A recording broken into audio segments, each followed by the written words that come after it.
गणपतये नमः।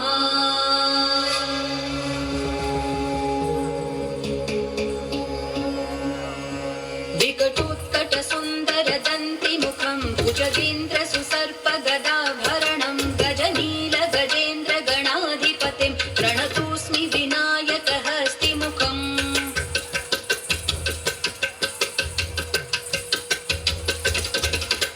सुरसुर गणपति सुन्दरकेशं ऋषि ऋषि गणपति यज्ञसमानं भव भव गणपति पद्मशरीरं जय जय गणपति दिव्य नमस्ते।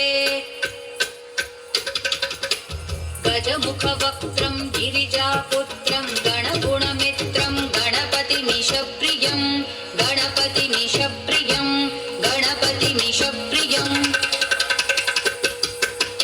करधृतपरशुं कङ्कणपाणिं कबलितपद्मरुचिं सुरपतिवन्द्यं सुन्दरनृत्यं सुरचितमणिमकुटं प्रणमत देहं प्रकटिततालं षड्गिरितालमिदं तत्तत् षड्गिरितालमिदं तत्तत् षड्गिरितालमिदम्।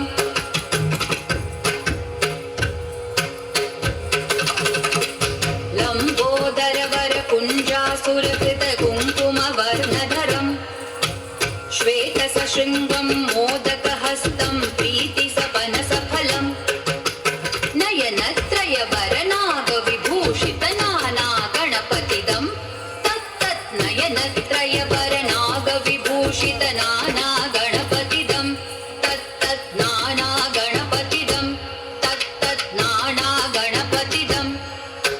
धवलित जलधर धवलित चन्द्रं फणिमणिकिरण विभूषित खड्गं तनु तनु विषहर शूलकपालं हर हर शिव शिव गणपतिमभयं तट तट विगलित मद जल जलधित गणपति वाद्यमिदं तट तट विगलित मद जल जलधित गणपति वाद्यमिदं तत्तत् गणपति वाद्यमिदं तत्तत् गणपति वाद्यमिदम्। श्री महागणाधिपतये